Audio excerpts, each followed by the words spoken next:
Perkenalkan, nama saya Yulia Cahyani dengan NPM 2302090012. Perkenalkan, nama saya Erika Delia dengan NPM 2302090013. Perkenalkan, nama saya Jura Usma dengan NPM 2302090017. Perkenalkan, nama saya Yusuf Karahap dengan NPM 2302090020. Perkenalkan, nama saya Sidi Heraldi Purba dengan NPM 2302090021. Perkenalkan, nama saya Latifah Hanum dengan NPM 2302090003. Assalamualaikum warahmatullahi wabarakatuh.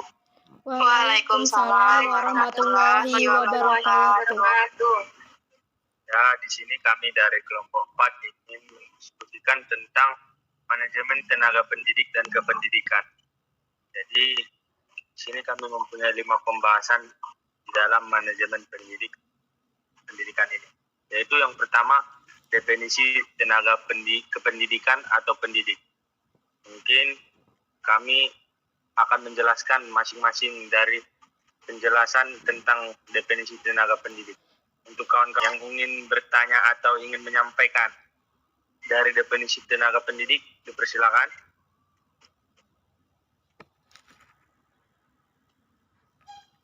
Baik, kepada Erika dipersilakan untuk menyampaikan tenaga pendidik secara bahasa sendiri. Baik, terima kasih. Menurut saya, tenaga pendidik adalah anggota masyarakat yang bertugas mendidik, mengajar, melatih peserta didik. Sekian. Terima kasih. Ya, menurut Ajura, tenaga pendidik itu gimana?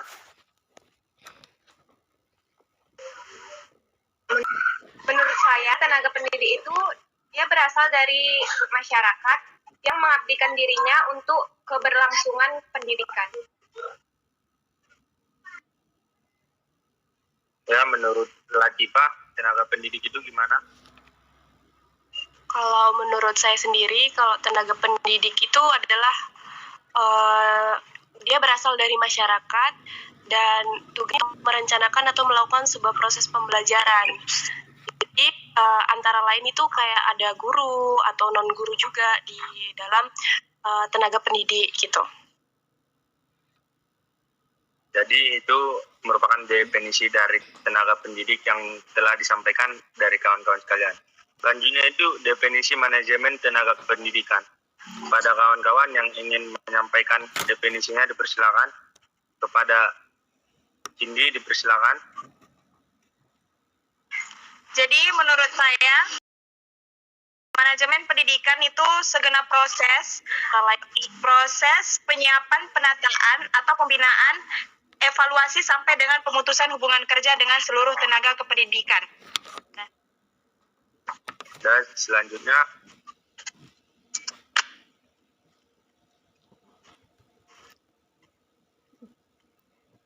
Menurut saya, tugas manajemen tenaga kependidikan itu mereka yang bertanggung jawab dengan membimbing, menguji, dan mengajarkan nilai-nilai dan norma-norma kepada generasi muda melalui proses pendidikan dan belajar mengajar. jadi menurut saya manajemen tenaga pendidikan yaitu memastikan bahwa sumber daya manusia di institusi pendidikan dapat berfungsi secara optimal untuk mencapai tujuan pendidikan yang ditetapkan, yang dimana di situ terdapat proses perencanaan, pengorganisasian, pengarahan, dan pengendalian sumber daya manusia yang terlibat di dalam pendidikan. Baik, selanjutnya kita akan membahas tentang komponen manajemen tenaga pendidik atau kependidikan. Yang pertama, kepada saudara Cindy, dipersilakan. Oke, yang pertama yaitu perencanaan pegawai. Dalam suatu lembaga pendidikan harus membuat perencanaan pegawai untuk memenuhi kebutuhan suatu lembaga pendidikan. Perencanaan bermanfaat untuk mengantisipasi terjadi kesalahan dalam penerimaan pegawai dan beban kerja ke depannya. Kegiatan-kegiatan perencanaan pegawai hendaknya mengacu pada 3 dimensi. Yang pertama yaitu masa sekarang, yang pertama yaitu masa lampau, yang kedua masa sekarang, dan yang ketiga masa yang akan datang.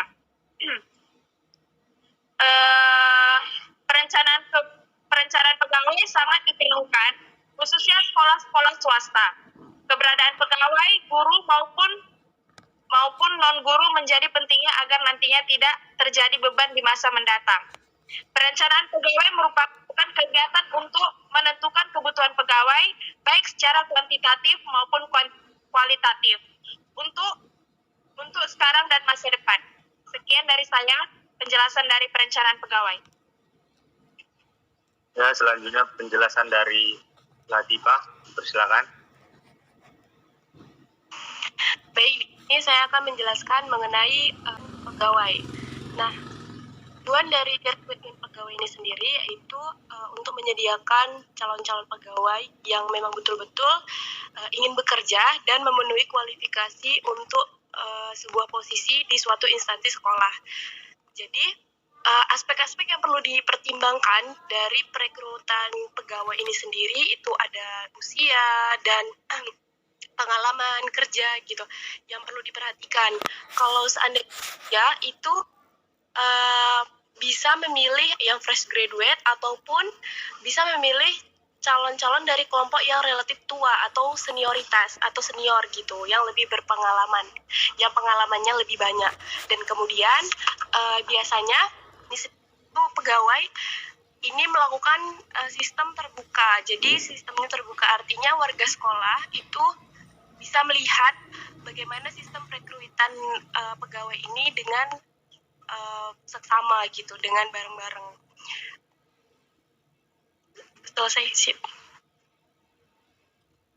Baik, selanjutnya kepada Cindy, dipersilakan. Oke, saya akan menjelaskan pembinaan dan pengembangan pegawai. Pembinaan hendaknya dilakukan dan berorientasi pada pencapaian standar minimal, yaitu diarahkan untuk dapat melakukan pekerjaan atau tugas sebaik mungkin dan menghindari pelanggaran. Sementara, pengembangan lebih berorientasi pada pengembangan karir para pegawai, termasuk upaya manajer untuk memfasilitasi mereka supaya bisa mencapai jabatan atau status yang lebih tinggi. Dalam pembinaan dan pengembangan pegawai, dalam suasana kerja sehari-hari, para pegawai juga perlu diberi kebebasan, tetapi tetap terkendali. Sekian. Baik, selanjutnya kepada Erika, dipersilakan untuk menyampaikan. Baik, selanjutnya yaitu mengenai promosi dan juga mutasi. Nah, promosi adalah yang biasa kita sering dengar. Promosi itu adalah kenaikan pangkat, di mana itu adalah pemindahan pegawai dari satu jabatan ke jabatan yang lebih tinggi, sehingga status, kewajiban, hak, dan penghasilan juga semakin besar. Dan juga tujuan dari adanya promosi adalah untuk meningkatkan kualitas produk dan produktivitas karyawan sebagai apresiasi. Nah, selanjutnya yaitu mengenai mutasi. Mutasi atau yang sering disebut adalah perpindahan karyawan dari satu daerah ke daerah yang lain atau daerah yang kelebihan karyawan ke daerah yang kekurangan karyawan. Namun tak dapat dipungkiri, mutasi juga dapat dilakukan pada seorang yang dinilai memiliki perilaku yang buruk dan dirasa menghambat sistem kerja pada wilayah tertentu. Sekian. Selanjutnya kepada Yulia, dipersilakan untuk menjelaskan. Baik, di sini saya akan menjelaskan mengenai pemberhentian pegawai. Nah, seorang pegawai memiliki batas waktu tertentu ketika harus diberhentikan. Biasanya, pemberhentian pegawai ini memiliki suatu sebab. Contohnya seperti seorang pegawai PNS yang memiliki peraturan tertentu. Bisa jadi ia berhenti karena permintaan sendiri atau masa pensiunnya di mana melebihi usia produktif. Pemberhentian pegawai tidak jarang karena adanya politis. Sehubungan itu juga pemberhentian pegawai bisa saja terjadi apabila lembaga pendidikan sudah tidak bisa dipertahankan, kemudian mengalami kebangkrutan, sehingga para pegawainya harus diberhentikan. Sekian penjelasan saya, terima kasih. Oke, selanjutnya penjelasan dari Ajura, dipersilakan. Baik, saya akan menjelaskan terkait kompensasi. Kompensasi ini memang harus diberikan. Seperti saat kita memberikan promosi, pasti harus ada kompensasinya. Kompensasi merupakan imbalan yang dapat berwujud maupun tidak berwujud. Seperti berupa finansial maupun non-finansial. Contohnya itu gaji, tunjangan, fasilitas perumahan, intensif, kendaraan, dan lain-lain. Kompensasi ini harus dihadapi oleh manajemen secara ekstra hati-hati karena ini bersifat sensitif. Karena jika tidak ditangani dengan hati-hati, maka para pegawai itu cenderung suka membandingkan kelebihan kesejahteraan dari lembaga satu ke lembaga pendidikan yang lain. Terima kasih. Oke, selanjutnya penjelasan dari saya tentang penilaian pegawai. Penilaian pegawai ini merupakan proses evaluasi kinerja dan kemampuan seorang pegawai berdasarkan kriteria tertentunya yang ditetapkan oleh pekerjaan mereka atau organisasi mereka. Jadi dengan demikian penilaian pegawai ini merupakan alat penting dalam memanajemen sumber daya manusia untuk memastikan kinerja dari pegawai tersebut, yang dimana sebagai untuk pengoptimalan dan pengembangan karirnya berkelanjutan. Mungkin seperti itu dari saya.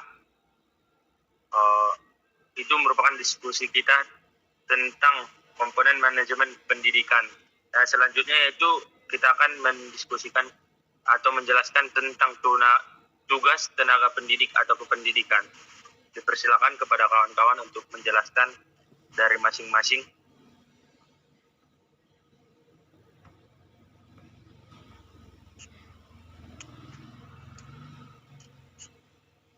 Kepada Erika, dipersilakan untuk menjelaskan.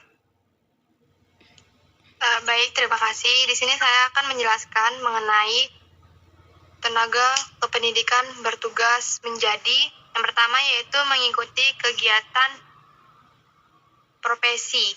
Yang kedua, mengisi daftar nilai siswa. Yang ketiga, melaksanakan kegiatan membimbing ataupun kegiatan lainnya. Terus yang terakhir yaitu bekerja menyampaikan ilmu pengetahuan dan keterampilan kepada peserta didik. Sekian, terima kasih. Selanjutnya Jura, dipersilakan.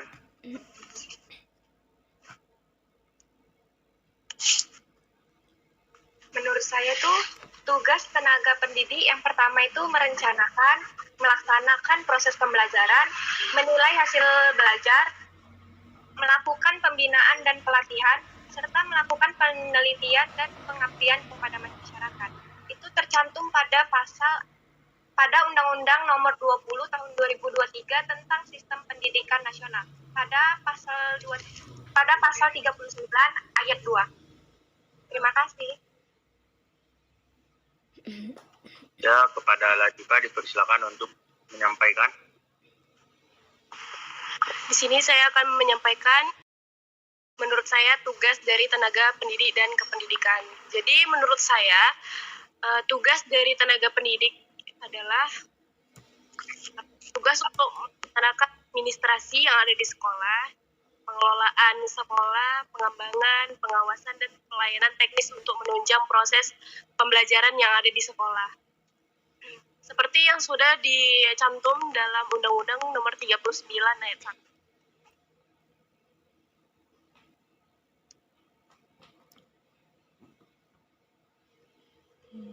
Baik, berarti di sini tugas tenaga pendidik atau kependidikan ini telah ditetapkan atau sudah sesuai dengan peraturan undang-undang yang telah dibuat dan tidak bisa diubah-ubah. Jadi seperti itu ya kawan-kawan sekalian. Untuk selanjutnya kita akan membahas tentang ruang lingkup manajemen tenaga pendidik atau kependidikan. langsung saja kepada saudara Cindy, silakan. Jadi, ruang lingkup manajemen tenaga pendidik dan kependidikan itu berdasarkan pengertian manajemen personel pendidikan di atas, menyebutkan ruang lingkup kegiatan manajemen. Yang pertama, menyiapkan atau memilih atau memperoleh tenaga personel kependidikan yang tepat untuk suatu tugas atau pekerjaan tertentu sesuai dengan kebutuhan. Yang kedua, menata personil yang ada secara efektif dan efisien termasuk penempatan personil yang sesuai dengan bidang keahliannya. Yang ketiga, menciptakan suasana kerja yang harmonis, bergairah kerja, aman serta nyaman sehingga membuat semua personil sekolah merasa betah atau kerasaan di sekolah. Yang keempat, mengatur atau pengusulan kenaikan gaji dan pangkat personil sesuai pada masanya, termasuk masa bebas tugas atau pensiun. Sekian dari saya. Selanjutnya, pada Yulia dipersilakan. Nah, ruang lingkup manajemen tenaga pendidik dan kependidikan menurut saya yaitu 1. Memperencanakan tenaga pendidik dan kependidikan. 2. Pengadaan atau perekrutan tenaga pendidik dan kependidikan. Ketiga, pembinaan dan pengembangan tenaga pendidik dan kependidikan. Yang keempat, promosi dan mutasi tenaga pendidik dan kependidikan. Yang kelima, kompensasi dan penghargaan terhadap tenaga pendidik dan kependidikan secara terukur dan saksama agar apa yang diinginkan dari para tenaga pendidik dan kependidikan dapat diwujudkan dan tetap sasaran sesuai dengan kualifikasi dan kemampuannya sehingga dapat melaksanakan tugas dan kewajibannya dengan optimal. Terima kasih. Baik, mungkin saya akan menambah tentang ruang lingkup manajemen tenaga pendidikan. Yang pertama yaitu di sini ada perekrutan atau seleksi. Yang kedua itu pengembangan profesional. Yang ketiga penilaian kinerja. Dan yang keempat penghargaan dan pengakuan. Yang kelima manajemen kinerja. Yang keenam pengelolaan konflik. Dan yang ketujuh pengelolaan karir. Dan kedelapan kesejahteraan dan kepuasan kerja. Itu untuk melengkapi penjelasan-penjelasan dari kawan-kawan tersebut. Dan di ruang lingkup manajemen pendidik ini bertujuan untuk memastikan bahwa tenaga pendidik dapat berkontribusi secara efektif dalam mencapai tujuan pendidikannya dan memberikan pengalaman pembelajaran yang berkualitas untuk siswa-siswanya dan tidak secara tidak baik atau asal-asalan memberikan apa terhadap siswa-siswa tersebut. Baik, selanjutnya kita akan mendiskusikan yaitu tentang jenis-jenis pendidikan dan pelatihan guru. Yang pertama tentang in-house training yang akan disampaikan oleh saya, yaitu in-house training ini merupakan program pelatihan atau pembelajaran yang diselenggarakan oleh suatu organisasi di tempat atau lokasi sendiri, bukan di luar atau di tempat yang eksternal begitu. Program ini dirancang untuk memenuhi kebutuhan dan tujuan organisasi, serta meningkatkan keterampilan, pengetahuan, dan kompetensi dari masing-masing. Berikut karakteristik dari dan manfaat dari pelatihan in-house training ini. Yang pertama yaitu kustomisasi, yaitu program pelatihan dapat disesuaikan dengan kebutuhan spesifik. Yang kedua itu konteks yang akrab. Pelatihan ini berlangsung yang di lingkungan kerja yang dikenal oleh peserta. Misalnya kita langsung turun ke lapangan seperti mengajar, melakukan micro teaching di suatu sekolah. Ketiga itu fokus pada kebutuhan spesifik. Misalnya ini dapat difokuskan mengenai keterampilan atau pengetahuan yang akan dituju atau dilaksanakan. Yang keempat yaitu fleksibilitas jadwal. Jadi di fleksibilitas jadwal ini kita dapat menyesuaikan jadwal dengan kebutuhan operasional kita agar kita dapat meminimalkan gangguan aktivitas-aktivitas kita yang wajib atau yang akan kita laksanakan. Yang kelima yaitu penghematan biaya. Biasanya lebih ekonomis daripada mengirim karyawan untuk melakukan pelatihan eksternal karena tidak ada biaya perjalanan, akomodasi, atau fasilitator eksternal. Yang keenam yaitu peningkatan kerjasama. In-house training dapat memperkuat hubungan antar karyawan dalam tim atau departemen tertentu karena mereka dapat belajar bersama dalam lingkungan yang saling dikenal. Yang ketujuh yaitu peningkatan retensi karyawan, yaitu memberikan kesempatan atau pengembangan keterampilan karir secara internal untuk meningkatkan loyalitas dan retensi karyawan. Jadi in-house training ini memiliki banyak manfaat. Organisasi perlu memastikan bahwa program yang diselenggarakan memiliki kualitas yang baik, fasilitator yang kompeten, serta evaluasi yang tepat agar tujuan pembelajaran tercapai dengan baik. Oke, selanjutnya jenis pendidikan dan pelatihan guru ini. Yang kedua itu tentang program magang yang disampaikan oleh Erika. Kepada Erika dipersilakan. Baik, terima kasih. Selanjutnya yaitu program magang. Nah, program magang ini adalah metode pengembangan keterampilan guru yang melakukan pelatihan di lembaga, industri, atau institusi terkait untuk peningkatan keahlian profesional mereka. Nah, program ini diperuntukkan bagi guru kejuruan dan dapat dilakukan selama periode tertentu. Nah, misalnya itu magang di industri otomotif dan juga jenisnya. Program magang ini sebagai alternatif pembinaan dengan alasan bahwa keterampilan tertentu khususnya bagi guru-guru sekolah kejuruan memerlukan pengalaman yang nyata.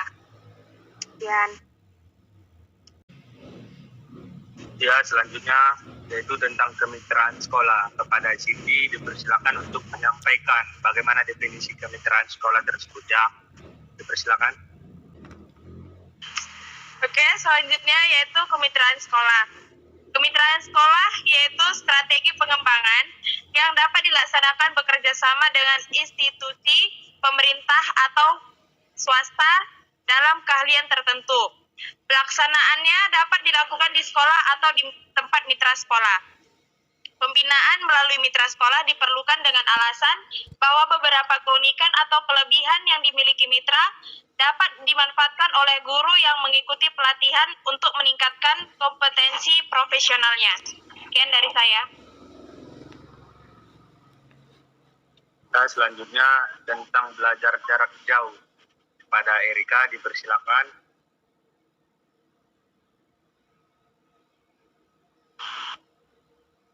Baik, di sini saya akan menjelaskan mengenai belajar jarak jauh. Jadi, pelatihan melalui belajar jarak jauh ini dapat dilaksanakan tanpa menghadirkan infrastruktur dan peserta pelatihan dalam suatu tempat tertentu. Nah, jarak jauh ini bertujuan untuk guru yang mempunyai keterbatasan waktu dan atau wilayahnya itu jauh dari provinsi atau ibu kota.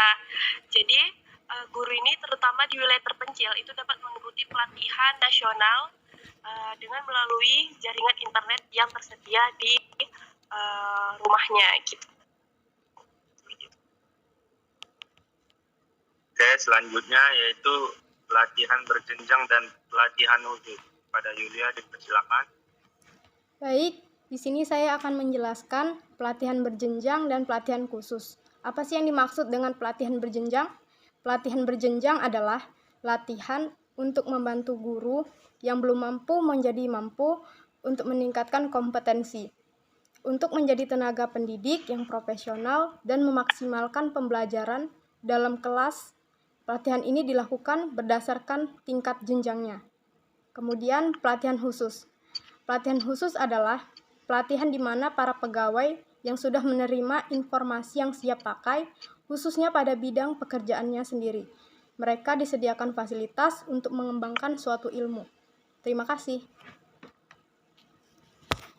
Baik, selanjutnya yaitu tentang kursus tingkat di lembaga pendidikan tenaga kependidikan atau institusi pendidikan lainnya, yaitu program pendidikan lanjutan yang ditujukan untuk meningkatkan keterampilan, pengetahuan, atau kompetensi para pendidik.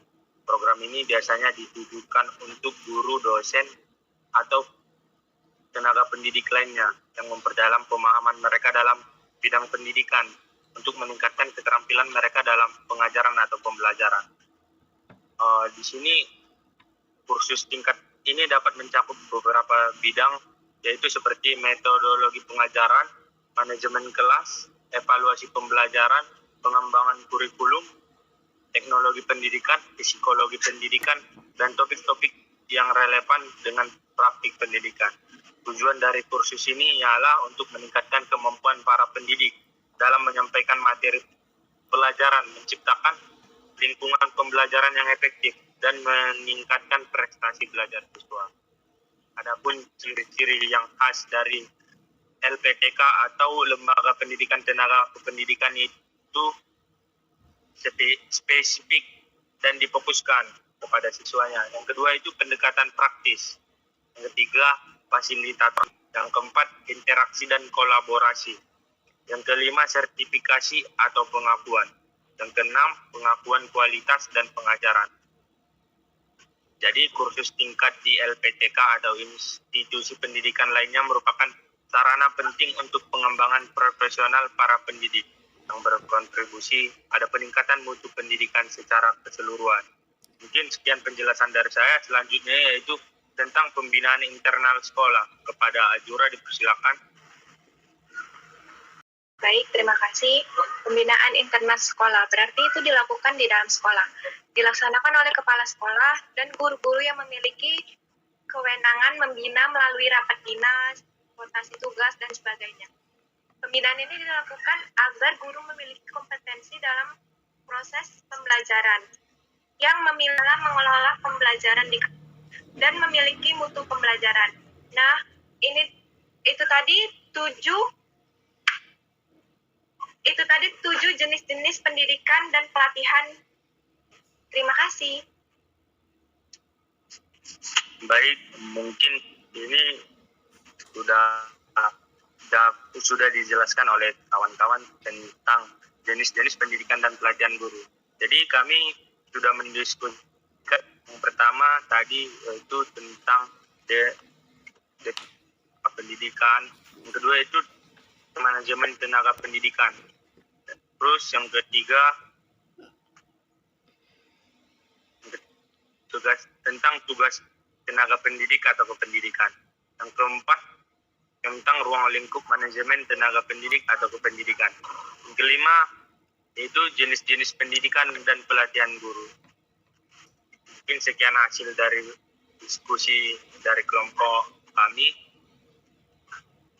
Kurangnya kami akan melakukan evaluasi apabila ada yang belum pas atau belum tersampaikan, kami akan melakukan evaluasi. Sekian dan terima kasih. Assalamualaikum warahmatullahi wabarakatuh. Waalaikumsalam warahmatullahi wabarakatuh.